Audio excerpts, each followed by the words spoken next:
अस्सलाम वालेकुम दोस्तों, आज की वीडियो में मैं आपको बताऊंगा कि बर्ड्स के बच्चे क्यों मरते हैं, इनके मरने की कौन कौन सी वजूहात होती हैं और कैसे हम अपने बर्ड्स के बच्चों को बचा के उनसे ज्यादा मुनाफा कमा सकते हैं। तो चलते हैं अपने टॉपिक की तरफ।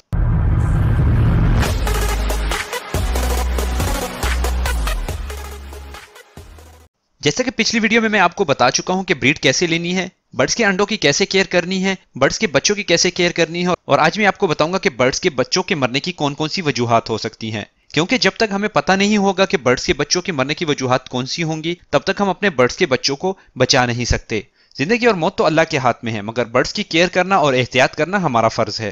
बर्ड्स के बच्चों के मरने की सबसे जो बड़ी वजह है वो है टेम्परेचर। जिस तरह कि आपको मालूम है कि हर जानदार को जिंदा रहने के लिए एक मुनासिब टेम्परेचर की जरूरत होती है, इसी तरीके से बर्ड्स के लिए भी एक मुनासिब टेम्परेचर की जरूरत होती है। जब बच्चे छोटे होते हैं तो उनको भी एक मुनासिब टेम्परेचर की जरूरत होती है। अगर वो उससे कम या ज्यादा हो जाए तो बच्चों की मौत लाहक हो जाती है। ब्रीडिंग सीजन में जो सबसे मुनासिब टेम्परेचर होता है वो 22 से लेकर 25 तक का होता है। इसमें बर्ड्स बहुत ही खुश रहते हैं और इनकी ब्रीड भी अच्छी होती है। इसी तरीके से जब बच्चे बॉक्स के अंदर होते हैं और जब इनके ऊपर फीदर्स नहीं होते तो इनके पेरेंट्स इनके ऊपर बैठ के इन्हें हीट प्रोवाइड करते हैं, जिसकी वजह से उनका टेम्परेचर मेंटेन रहता है और टेम्परेचर की वजह से उनकी मौत नहीं होती। जो दूसरा रीजन है वो है नमी। अगर बर्ड्स के केज में नमी ज्यादा हो या कम हो तो तब भी बर्ड्स के लिए मुसीबत खड़ी हो जाती है। अगर नमी ज्यादा हो तो उस कंडीशन में बर्ड्स को सांस लेने में बहुत ही मुश्किल पेश आती है, और अगर नमी कम हो तो बर्ड्स को खारिश लग जाती है और उनको मुख्तलिफ किस्म की इन्फेक्शन हो जाती है।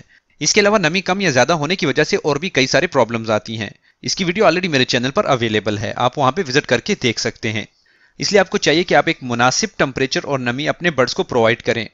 परिंदों के लिए जो मुनासिब ह्यूमिडिटी लेवल है, यानी कि जो नमी का लेवल है, वो 55% से लेकर 70% तक है।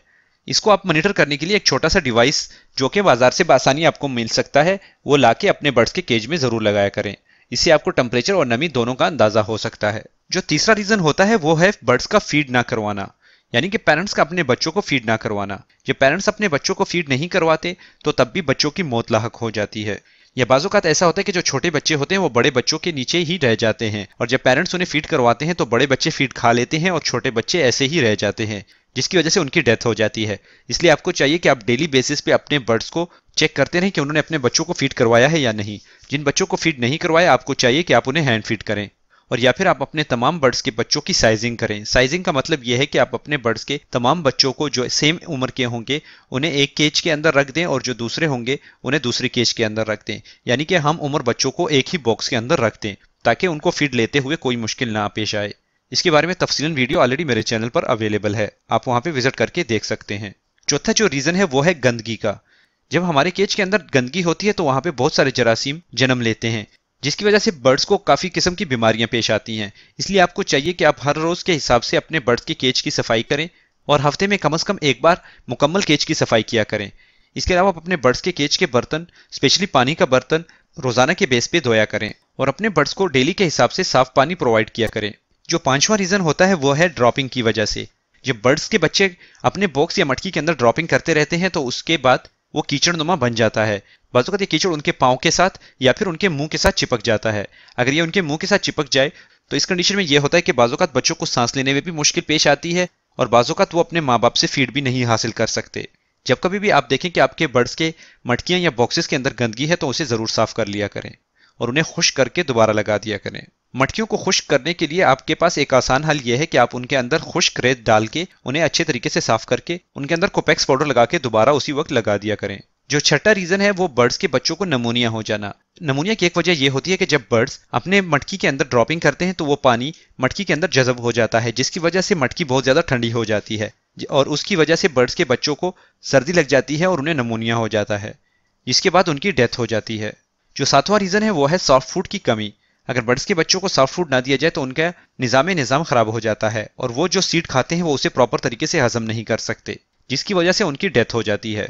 आठवां रीजन ये होता है कि सॉफ्ट फूड को अगर हम अपने बर्ड्स के केज के अंदर ज्यादा देर रखें, यानी कि अगर 1 घंटे से ज्यादा रखें, तो इसमें प्रॉब्लम ये होती है कि जब वो सॉफ्ट फूड ज्यादा देर पड़ा रहे तो उसमें फंगस हो जाते हैं, और जब बर्ड्स उन्हें खा के अपने बच्चों को प्रोवाइड करते हैं तो उनके बच्चे उसकी वजह से बीमार होकर मर जाते हैं। जैसा कि आपको मालूम है कि बच्चों के ऊपर जरासीम का ज्यादा असर होता है क्योंकि वो कमजोर होते हैं और उनके अंदर कुव्वत मुदाफियत इतनी नहीं होती, इसलिए उनकी मौत जल्दी लाहक हो जाती है। इसलिए सॉफ्ट फूड आप अपने बर्ड्स के केज के अंदर डेली के हिसाब पे रखें, मगर सिर्फ और सिर्फ 1 घंटे के लिए रखें।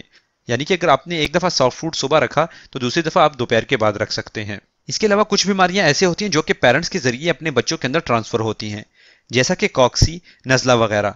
अगर बर्ड्स के अंदर ये बीमारियां हो और वो अपने बच्चों को फीड करवाएं तो वो नज़ला और कॉक्सी वगैरह उनके बच्चों के अंदर भी ट्रांसफर हो जाती है, जिसकी वजह से उनकी मौत लाहक हो जाती है। जो 10वां रीजन है वो ये होता है कि बर्ड्स के केज के अंदर लड़ाइयां हो जाना। अगर आपके पास कॉलोनी केज है तो बाज़ों ऐसा होता है कि कॉलोनी केज में फीमेल्स आपस में लड़ती हैं, जिसकी वजह से या तो वो एक दूसरे के अंडे तोड़ देती हैं या फिर उनके बच्चों को मार देती हैं। इसलिए आप अपने कॉलोनी बर्ड्स की केज को हमेशा मॉनिटर करते रहें। जब कभी भी आपको लगे कि आपके बर्ड्स में लड़ाइयां शुरू हो चुकी हैं तो आप उन बर्ड्स को अलग कर दें जिनके साथ बच्चे ना हो, और या फिर जिनके बच्चे थोड़े बड़े हो तो आप उनको उन बच्चों के साथ ही दूसरे केज के अंदर शिफ्ट कर सकते हैं ताकि उनकी लड़ाई खत्म हो जाए। इसके अलावा जो बड़े बर्ड्स होते हैं जैसे कि कॉकटेल या रिंगनिक, उनके बच्चों के मरने की एक वजह यह होती है कि वो अपने बच्चों को जब सूरजमुखी के सीड देते हैं तो वो सूरजमुखी के पूरे सीड ही उनको निगल के दे देते हैं, जिसकी वजह से वो उनके पोटे के अंदर फंस जाते हैं और उसके बाद वो इंटरनल सिस्टम तक नहीं पहुंच पाते, जिसकी वजह से उनकी डेथ हो जाती है। इसलिए जब कभी भी आपके बड़े बर्ड स्पेशली कॉकटेल अगर बच्चे दे दे तो उनको फीड के अंदर सूरजमुखी के बीज नहीं देने चाहिए। ये तो थी आज की वीडियो। इसके अलावा अगर आप मेरे चैनल पे विजिट करेंगे तो आपको वहां पे बहुत सारी और भी ब्रीडिंग के मुतालिक, बिजनेस, बर्ड से मुनाफा कैसे कमाना है, फोस्टरिंग और इसके अलावा और भी कई वीडियोस मिल सकती हैं जिनसे आपको बहुत ज्यादा फायदा हो सकता है।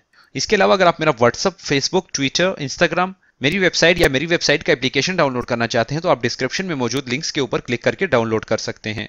बाकी अगर आपको वीडियो पसंद आई हो तो वीडियो को जरूर लाइक करें। नए आने वाले दोस्त चैनल को सब्सक्राइब करके बेल का बटन जरूर दबाएं ताकि उन्हें भी आने वाली हर वीडियो का नोटिफिकेशन मिल सके। बाकी दुआओं में याद रखें, अपना और अपने बर्ड्स का अच्छे से ख्याल रखें। मिलते हैं अगली वीडियो में, तब तक के लिए अल्लाह हाफिज।